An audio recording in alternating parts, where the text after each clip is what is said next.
I'm actually super excited, Noelle, because this is an opportunity for you to really find out more about your past and your ancestors. And I think it would be cool to learn about her because I learn about like my past, not just me, but like my family's past and like where I come from. Well, I've always wanted to do the musicals. Like ever since I was little, I I would like sing Wicked or something, and before I even knew like how to speak, I would just sing it without just like baby words.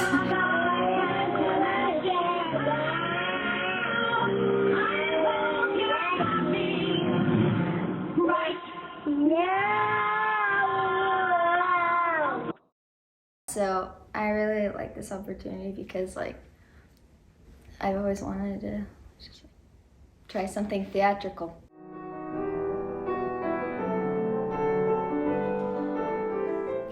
I also heard that the Welsh, they had like really cool fairy tales and their flag had a dragon. I want you to go to memories and we'll see. All that's there is a marriage certificate.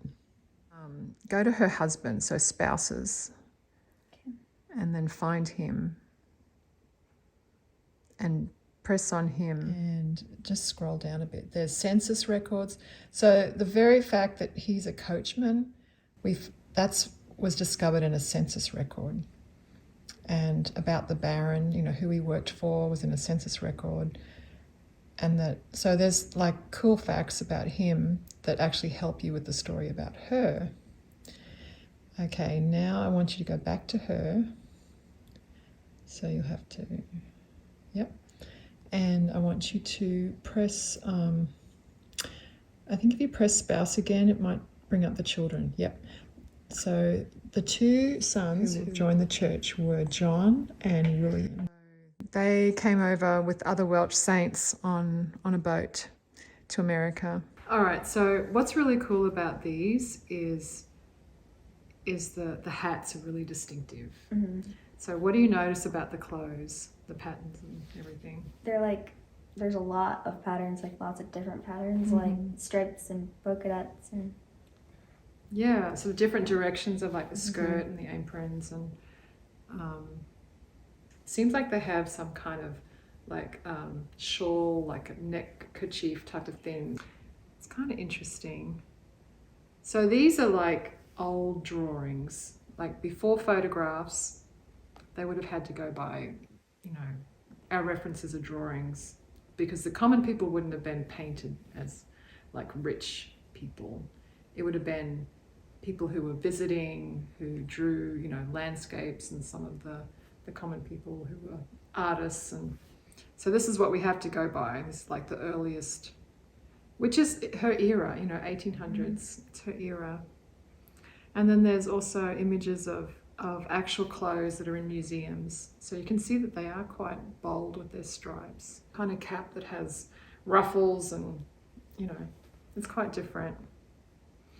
And this is the manor house that the Baron lived in, that the coachman would have worked for. So, this is the land that he would have lived, and I think that's really cool. So you have something that's still there. If you ever go to Wales, you could actually visit.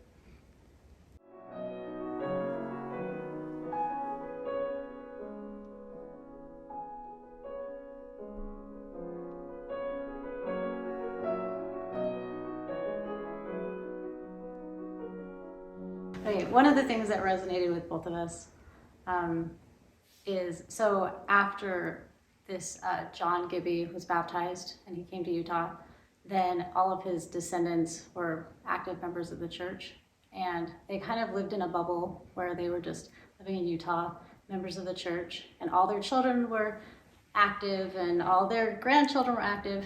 And so in our family, we've got some people who've left the church, our immediate family. And so it kind of resonated with us that this first generation of the ancestor that joined the church, that his family was also kind of divided. Yeah.